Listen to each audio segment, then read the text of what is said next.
Hello there. My name is Subpar Hot Beverage, and today I'm bringing you a guide to unlimited format in Yu-Gi-Oh! Hope you have fun. Alright, so let's go over the layout of this video. First and foremost, we're going to start with what is unlimited format, then we're going to go over some pros and cons, and finally, we're going to go over some deck lists. I think what I have in store is going to be pretty fun, so let's get to it. Hi, this is later Subpar Hot Beverage. See, I'm lazy. So, you're gonna experience just a little bit, just a little bit of microphone issues, from here on out in the video. I apologize beforehand, but I'm too lazy to go in and fix it. So, I'll be better for the next video, guys, I promise. Okay, so now that we're back on the PC, let's go over what actually is unlimited format. It's a format where every card is at 3, and because of that you have a very high power level, unbelievably high even, and with that you get unbelievable highs and very criminal lows. Whenever you have things like Pot of Greed, Graceful Choice, or Graceful Charity, Painful Choice, all of those at 3, you get some unbelievable stuff happening. And it is also probably the least popular format in Yu-Gi-Oh! And I have seen maybe 10 people in my entire life who have played Unlimited, and most of that was back in 2018. So I think I have 3 friends of mine that still play Unlimited to this day. Very, very unpopular. So, that being said, let's get into some pros and cons. Alright, so let's start out on a positive note. For pros, you can play anything you want to in this format. It is incredible being able to go off with Red Eyes and just put 3 Flare Metals and a Red Eyes Dark Dragoon and look at my opponent and be like, deal with that, bro. Come at me. It's amazing. Games are also incredibly explosive. I've seen some decks just literally draw their hand, play cards, dump their entire extra deck, and then pass turn. Like, incredibly explosive. There are also multiple playable decks in this format, whether it's Kashtira, there are a couple FTKs that are worth mentioning. We have things like Mystic Mine, you have Dragon Link. A lot of stuff is actually playable in this format, and it's super cool to look at the highest power format in the game and be like, oh my god, it's not a tier 0 format. It's wonderful. And finally, your deck will never be banned. Because of the nature of unlimited format, everything's at 3, you don't have to worry about a ban list coming in and destroying everything. You wanted to play Thunder Dragons, but oh no, Colossus is gone. Well, it's back now, but you know what I mean. So with that, let's go into some cons. So first con, Tearlaments exists. As much as I hate to say that, it is probably the best deck in the format, and while this isn't a technical tier 0 format, there is a best deck, as much as I hate to say it, and that is Tearlaments. They can do pretty much whatever they want to on either player's turn, so you have to respect Tearlaments or you're kind of having a rough time. Second, FTK decks exist. So things like Magical Scientist FTK. There are a couple very more consistent than I would like to admit Red Eyes FTK decks running around. Somewhere along the line, I think it was Burning Abyss.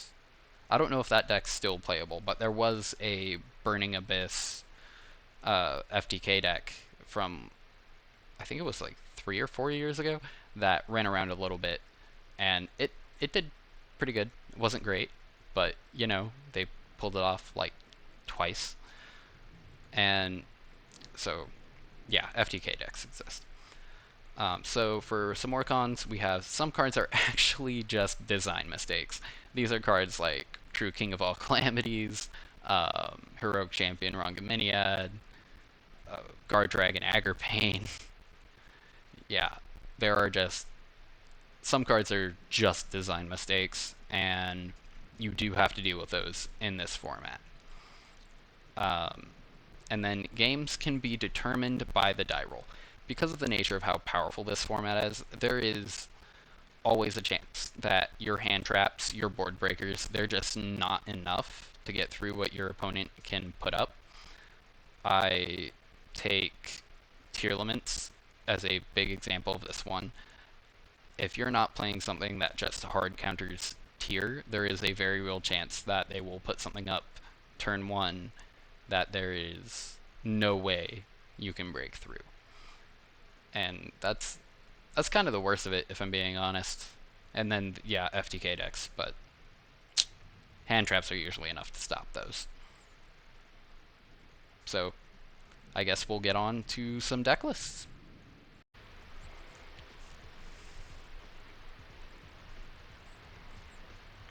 Alright, welcome to Yu-Gi-Oh! Omega. These are the 4 deck lists I have lined up today. I got these 3 from Squiddies, the YouTuber, and I modified the Kashtira and the Tearlaments a bit with me and my friend doing some work. I also have the Dragon Link deck that I found from the young Trishula, and I modified that a bit because this is the one that I actually play, so I can tell you more about this. And we also have Magical Scientist FTK. Excuse me. So we have 4 decks here, and I think they're all pretty good. Starting with the Tearlaments, we have 44 card Tearlaments. We have 3 Sheeran, 3 Yugioh, 3 Kelbeck, 3 Medora, 3 Rhino Heart, 2 Rhino Heart, 3 Keldo, 3 Havness, and 3 Merly. We also have 3 Maxi, and 3 Oracle of Orange Light. We also have 3 Graceful Charity, 3 Instant Fusion, 3 Painful Choice, 1 Scream, 2 Primeval Planets. We also have a Perlegia, a Suliak, and a Crime. For the extra deck, we got a Kaleido Heart, a Rolkalos, a Dragostapelia, 2 Kitkalos, 1 Elder Entity Norden, 1 Baron, 1 Zeus, 1 Time Thief Redor, 1 Shockmaster, 1 Dugaris the Timeless. We also have a Telarch Knight Ptolemaeus. That's the word. We also have a Dark the Dark Charmer Gloomy, a Sprite Elf, and also the Earth Charmer Immovable. For our side deck, we got 2 Druisworm, 1 Magnamut, 3 Droll Knockbird. We also have 3 Change of Heart, and 3 Called by the Grave, along with 3 Imperial Order. Gotta have something to stop Mystic Mine. After Tearlaments, let's start on Kashtira. For Kashtira, we have a singular Ogre, we have a playset of Unicorn, and a playset of Fenrir. We also have a Tearlaments Kashtira, a Scareclaw Kashtira, 3 D-Shifter, 3 Rise Hearts, 3 Maxi, 3 Graceful Charity, and 3 Pot of Greed, on top of 3 Kashtira Theosis. We also have 3 Dimensional Fissure, 3 Kashtira Birth, and 3 Pressured Planet Race-Off, along with 3 Imperms and a Big Bang. We also got, for the extra deck, a Baron de Fleur, double Zeus, triple O Rise Heart, 1 Dark Arm the Dragon of Annihilation, 1 Red Eyes Flare Metal Dragon, 1 Mecha Phantom Beast Dracossack, 1 Big Eye.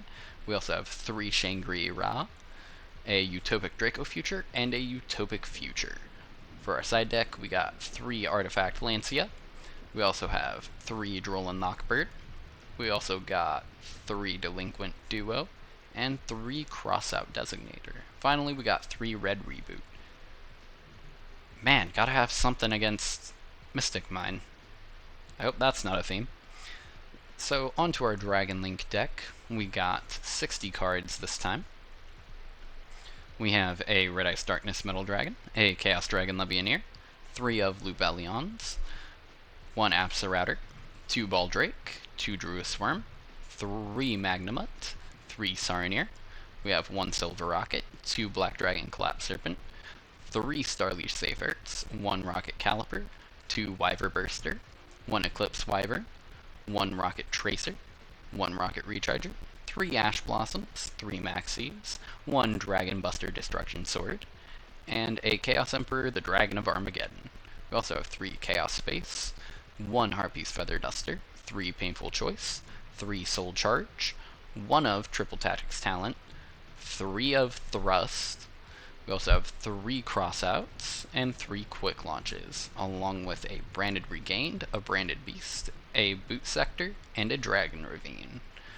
For the extra deck, we got 1 Bestial Dispatter, 1 Borlode Savage Dragon. We also got a Hieratic Dragon King of Atum, a Borland Dragon, a Axis Code Talker, an Appaloosa Bow of the Goddess, an SP Little Knight, a Guard Dragon Agripane, a Dragonity Knight Romulus, a Union Carrier, an IP Masquerina, a Hieratic Seal of the Heavenly Spheres. We also have a Guard Dragon LP, a Guard Dragon Pisty, and finally our one of Striker Dragon. For the side deck, I got 1 Psyframe Driver, 3 Gammas, 3 Drolls, 3 Forceful Sentries, 3 Called By, 1 Imperial Order, gotta have something for Mystic Mine, and a Royal Decree. I think that's a something for Eldritch. God, that's weird to say. Eldritch is kind of a playable deck in this format, as much as I hate to say that. So now we're on to the Magical Scientist. We have a 1 of Psyframe Driver, a 1 of Nibiru, a 1 of Ghost Ogre. We have 3 Gamma, 3 Maxi, 3 Magical Scientist, 3 Drolls, 1 Effect Veiler, 3 Graceful Charity, 2 Monster Reborn, 3 1 for 1, 3 Painful Choice, 3 Pot of Greed, 3 Triple Tactics Talent, 3 Called by the Grave, 3 Crossout Designator, and an Infinite Impermanence. For the extra deck, we have 2 Alvain, the Essence of Vanity. We have 2 Schuberta, the Melodious Maestra. We have 1 Dual Avatar Fists Armored Yugioh. I think I said that entire thing correctly. We have 2 Raijin, a Ultimatal Bishbalkin, a Crimson Blader, Psyframe Lord Omega, of course, and a Geomathmic Magma. We also have Chronomaly Machu-Mech, a Geonator Transverser, a Link Spider, and finally, our Link Karibo. For our side deck, we have 2 Nibiru the Primal Being, 2 Dino Wrestler Pankratops, 3 of Dimensions Shifter, 2 Ghost Ogre. We also have 3 Harvey's Feather Duster, and 3 Dimensional Fissure. Alright, so those are the 4 decks I have, and now that that's over, I'm going to go ahead and show off this FTK. Alright, so let's get started. So first I'm going to start out, didn't draw the Magical Scientist, so we're going to use some draw spells. We're going to get all the way into a Magical Scientist, use a Painful Choice just to hopefully get Crossout Designator or some kind of protection, and if you didn't have it already. And then we're going to summon our Magical Scientist. We're going to go double Alvain,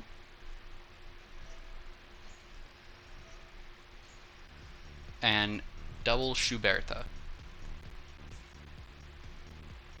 From there, we're going to create a Crimson Blader and Geomathmic Magma.